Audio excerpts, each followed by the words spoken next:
దీనికేం సమాధానం చెప్తావు? పైగా వాడు నీ కూతురికి రక్తదానం కూడా చేశాడు కదా. రక్త సంబంధం ఉన్నవాడు కాబట్టే రక్తదానం చేశాడు. రక్తదానం చేసిన వారందరూ రక్త సంబంధం అయిపోతారా? బుద్ధలేని మాటలు మాట్లాడుకు బావా. ఇంకా ఎవరిని నమ్మించాలని చూస్తున్నావు? ఈ విషయం బయట ఎంతమందికి చేరిందో మా ఇంటి పరువు తీస్తున్నావు. పరాయి వాడితో సంబంధం పెట్టుకున్నదాన్ని నా కోడలోని చెప్పుకోలేను. పరాయి వాడికి పుట్టినదాన్ని నా మనవరాలు అని చెప్పుకోలేను.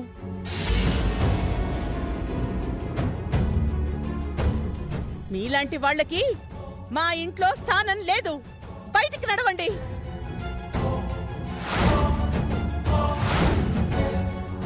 వేద, ఇందులో ఏదో పొరపాటుంది.